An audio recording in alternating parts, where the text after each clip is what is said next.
Angela Merkel has won Germany's top job again, but the landslide victory is overshadowed by some tough coalition choices. The Conservative bloc, Christian Democrats, took 41.5% of the vote, and that's not enough support for Merkel's party to rule on their own, as their main rivals, the Social Democrats, led by Peer Steinbrueck, came in with 25.7%. A coalition between the two will be hard to reach. RT's Peter Oliver has more now from Berlin.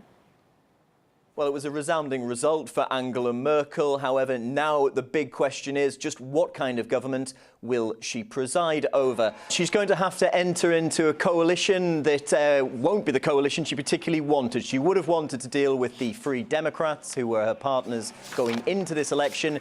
But the Free Democrats didn't even get enough votes to get them one seat in the parliament. So she's going to have some tough coalition negotiations on her hands. Moving away from Angela Merkel and looking at the election as a whole, what we have seen here in Germany is a shift in voter opinion away from liberal politics towards Eurosceptic politics. The Alternative for Germany party, the AfD, were only founded 7 months ago. The Eurosceptics didn't get past the 5% mark to get them into the Bundestag, but they have certainly announced their arrival on the German political stage. Now, as I said, they're Eurosceptic, they're anti-Euro. They believe that the Euro is being kept alive artificially, and they want to see failing countries like Greece not be allowed to be part of the monetary union.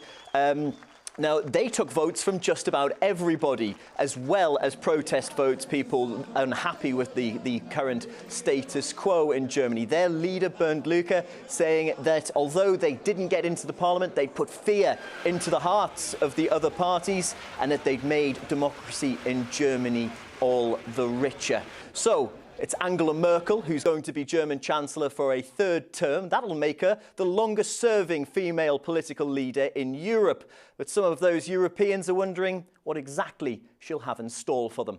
4 more years. Angela Merkel's election win has seen comparisons drawn with another 3-term female leader. Merkel is a follower of Margaret Thatcher.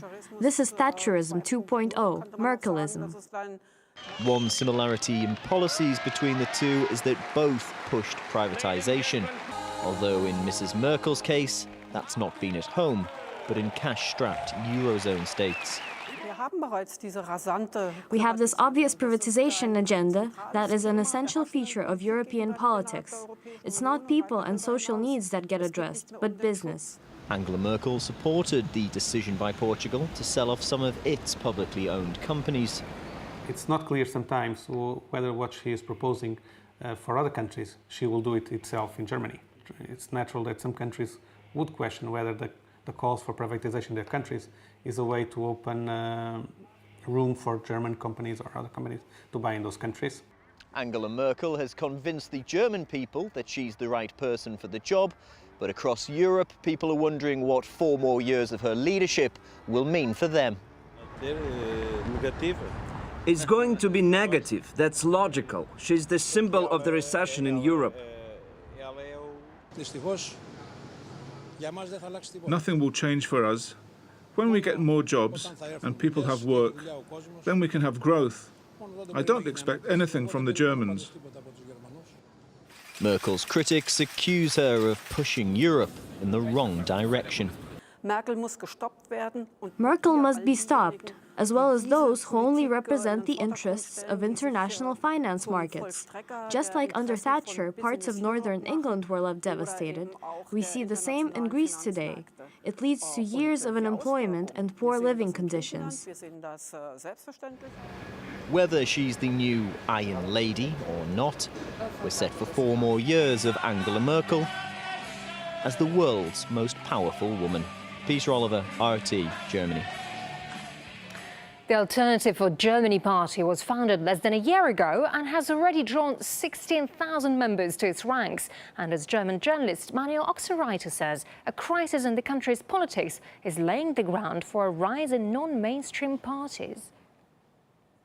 We have a huge party nobody's talking about, and this is the party of the non-voters. Almost 1/3 of the Germans didn't participate at the elections, we see that this so-called huge majority for the CDU and for Angela Merkel is not anymore so huge when we take into account that so many people are not represented in our parliament. And this is a sign of a crisis. This is a sign of a crisis also of democracy in Germany. And it's time for alternative parties. It is time for parties who speak out what those people think and what those people mean. And they don't want to elect always, let me say it like this, the less evil. They want to vote for a party they can support by their heart.